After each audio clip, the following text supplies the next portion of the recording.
Assalamualaikum warahmatullahi wabarakatuh. Di video ini saya akan menjelaskan analisis putusan perkara perdata nomor 4847 KPDT 2025 yang diputus oleh Mahkamah Agung pada tingkat kasasi. Perkara ini merupakan sengketawan prestasi antara PT CH Indonesia dengan PT Surya Sukses Bersama. Kasus ini bermula dari adanya hubungan perjanjian antara kedua pihak. Namun dalam pelaksanaannya, salah satu pihak dianggap tidak memenuhi kewajibannya sehingga pihak lain merasa dirugikan dan mengajukan gugatan ke pengadilan. Perkara ini sudah melalui pengadilan tingkat pertama dan banding, kemudian diajukan kasasi ke Mahkamah Agung. Pada tingkat kasasi, Mahkamah Agung tidak memeriksa ulang fakta-fakta perkara, tetapi hanya menilai apakah terdapat kesalahan dalam penerapan hukum oleh pengadilan sebelumnya. Permasalahan hukum dalam perkara ini adalah apakah benar terjadi wan prestasi atau perbuatan melawan hukum, serta apakah putusan sebelumnya sudah sesuai dengan ketentuan hukum yang berlaku. Dasar hukum yang digunakan yaitu Pasal 1239 KUH Perdata tentang wan prestasi, Pasal 1243 KUH Perdata tentang ganti rugi, dan Pasal 1365 KUH Perdata tentang perbuatan melawan hukum. Dalam pertimbangannya, Mahkamah Agung menilai bahwa pengadilan sebelumnya telah menerapkan hukum dengan benar. Oleh karena itu, permohonan kasasi ditolak dan putusan sebelumnya dikuatkan. Menurut pendapat saya, putusan Mahkamah Agung ini sudah tepat karena alasan kasasi yang diajukan lebih berkaitan dengan penilaian fakta, bukan kesalahan penerapan hukum. Putusan ini juga menunjukkan pentingnya kepastian hukum dan ketelitian hakim dalam menyelesaikan sengketa perdata. Baik, berikutnya kesimpulan wan prestasi. Wan prestasi merupakan keadaan ketika salah satu pihak dalam perjanjian tidak melaksanakan kewajibannya sebagaimana yang telah disepakati. Bentuk wan prestasi dapat berupa tidak memenuhi prestasi, terlambat memenuhi prestasi, atau melaksanakan prestasi tetapi tidak sesuai dengan isi perjanjian. Akibat hukum dari wan prestasi dapat menimbulkan kerugian bagi pihak lain, sehingga pihak yang dirugikan berhak menuntut ganti rugi, pembatalan perjanjian maupun pemenuhan prestasi sesuai ketentuan hukum perdata. Sekian penjelasan dari saya terkait wan prestasi. A few moments later. Baik, berikutnya yaitu PMH. Putusan ini membahas perkara perdata mengenai perbuatan melawan hukum dengan nomor putusan 1572 KPDT 2025 yang diputus oleh Mahkamah Agung Republik Indonesia. Para pihak dalam perkara ini terdiri dari Rudiono alias Aleng sebagai penggugat dan beberapa pihak sebagai tergugat. Kasus ini bermula dari sengketa antara pihak terkait hak dan kewajiban hukum. Salah satu pihak merasa dirugikan sehingga mengajukan gugatan ke pengadilan.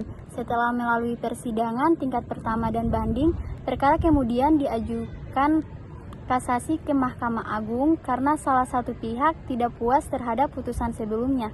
Dalam proses kasasi, Mahkamah Agung menilai apakah terdapat kesalahan penerapan hukum oleh pengadilan sebelumnya.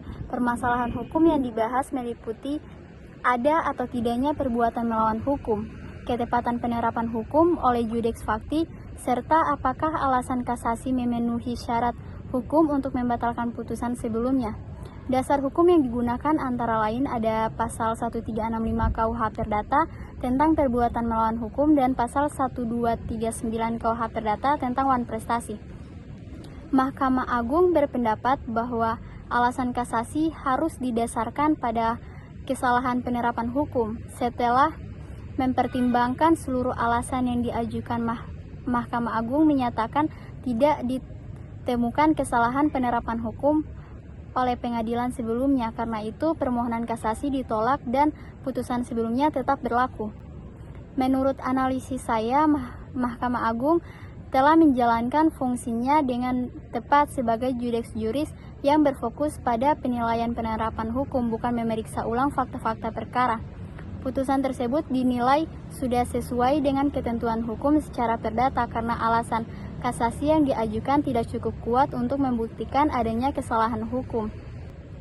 Secara keseluruhan, putusan ini menunjukkan bahwa kasasi hanya dapat dikabulkan apabila terdapat kekeliruan dalam penerapan hukum atau pelanggaran terhadap peraturan perundang-undangan. Jika alasan kasasi hanya berkaitan dengan ketidakpuasan terhadap hasil pembuktian atau penilaian fakta, maka hal tersebut tidak dapat dijadikan dasar yang sah untuk kasasi.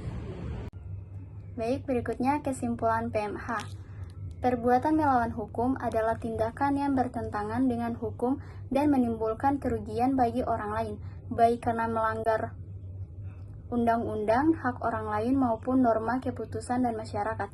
Dalam PMH terdapat unsur perbuatan, kesalahan, kerugian, dan hubungan sebab akibat. Oleh karena itu, pihak yang melakukan perbuatan melawan hukum wajib bertanggung jawab atas kerugian yang ditimbulkan kepada pihak yang dirugikan.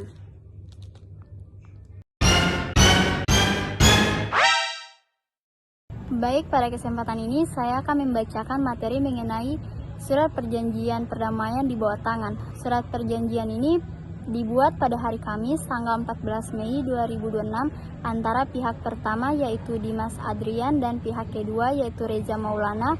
Perjanjian ini dibuat karena sebelumnya terjadi kesalahpahaman dan perselisihan yang disebabkan oleh kerusakan sepeda motor milik pihak pertama yang dipinjam oleh pihak kedua.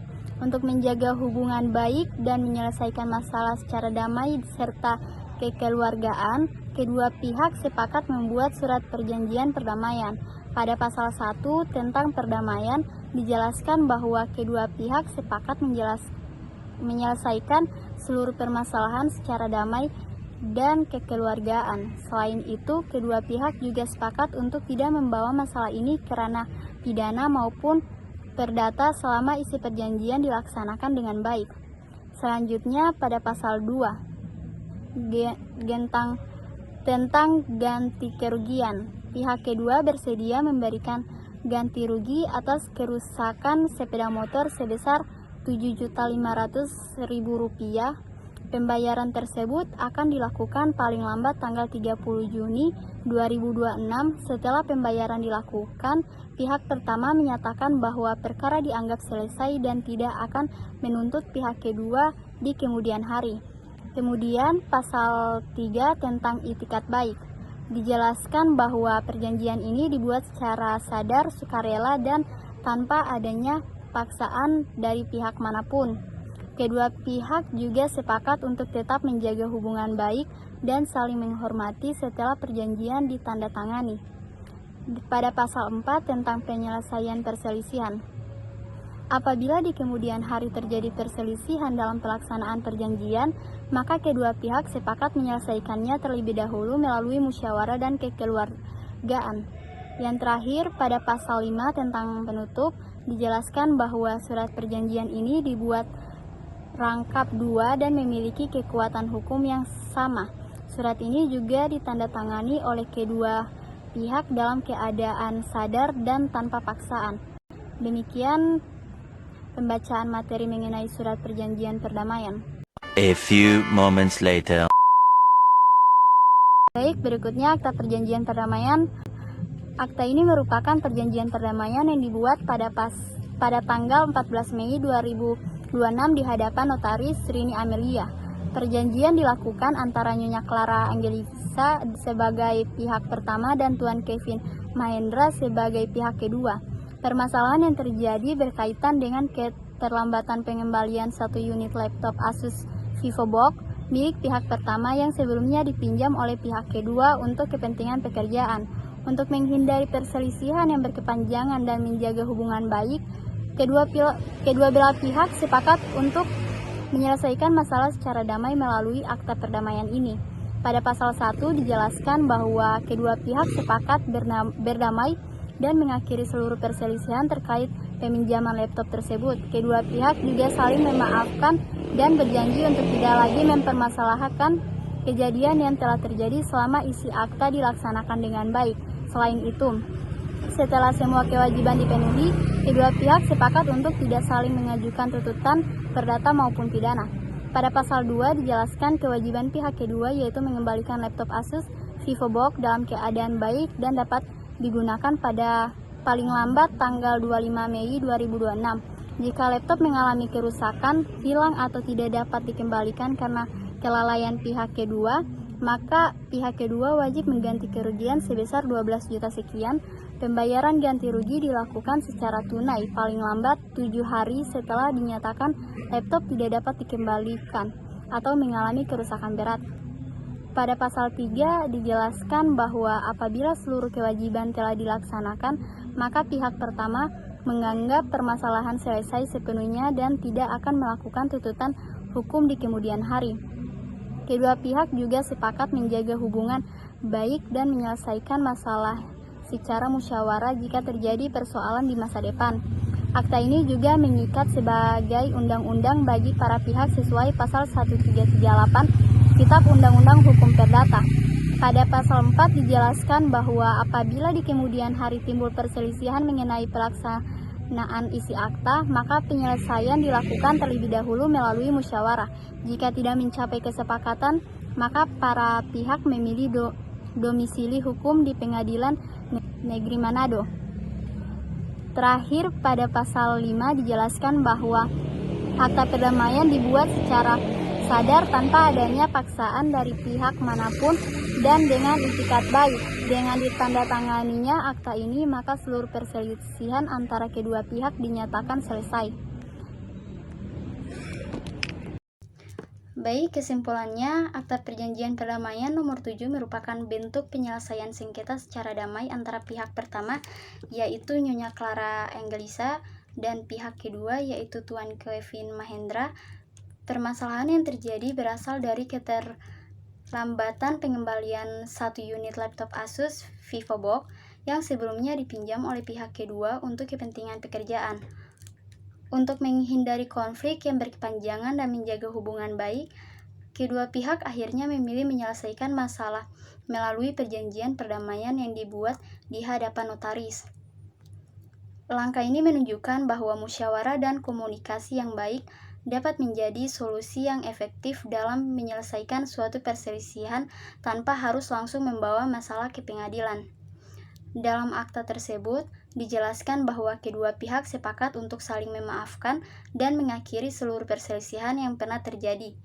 Kesepakatan ini menunjukkan adanya itikat baik dari kedua belah pihak untuk menyelesaikan masalah secara kekeluargaan. Selain itu, pihak kedua juga memiliki kewajiban untuk mengembalikan laptop dalam keadaan baik sesuai batas waktu yang telah ditentukan. Jika laptop mengalami kerusakan, hilang, atau tidak dapat dikembalikan akibat kelalaian pihak kedua, maka pihak kedua wajib memberikan ganti rugi sebesar 12 juta kepada pihak pertama. Ketentuan tersebut memperlihatkan adanya tanggung jawab hukum yang harus dipenuhi oleh pihak yang melakukan kelalaian. Akta perdamaian ini juga memberikan kepastian hukum bagi kedua pihak karena seluruh isi perjanjian bersifat mengikat sebagaimana diatur dalam pasal 1338 Kitab Undang-Undang Hukum Perdata. Artinya, setiap isi kesepakatan wajib dilakukan dengan penuh tanggung jawab dan itikat baik. Dalam perjanjian tersebut juga dijelaskan bahwa apabila seluruh kewajiban telah dipenuhi, maka pihak pertama tidak akan lagi mengajukan tuntutan hukum baik secara perdata maupun pidana terhadap pihak kedua. Dengan begitu, tujuan utama dari akta ini adalah mengakhiri sengketa secara menyeluruh agar tidak menimbulkan permasalahan baru di kemudian hari. Selain itu, dalam akta juga dijelaskan bahwa apabila suatu saat terjadi perselisihan mengenai pelaksanaan isi perjanjian, maka penyelesaian harus dilakukan terlebih dahulu melalui musyawarah. Cara ini dipilih karena dianggap lebih baik dalam menjaga hubungan baik antara kedua pihak. Namun, apabila musyawarah tidak berhasil mencapai kesepakatan, maka penyelesaian dapat dilakukan melalui Pengadilan Negeri Manado sebagai domisili hukum yang telah dipilih bersama. Ketentuan ini menunjukkan bahwa dalam suatu perjanjian diperlukan aturan yang jelas mengenai langkah penyelesaian sengketa agar kedua pihak mengetahui hak dan kewajibannya.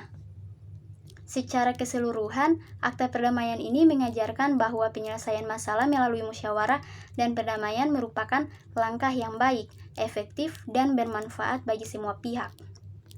Perjanjian ini tidak hanya memberikan kepastian hukum, tetapi juga menunjukkan pentingnya tanggung jawab, kejujuran, komunikasi yang baik, dan saling menghormati dalam kehidupan bermasyarakat.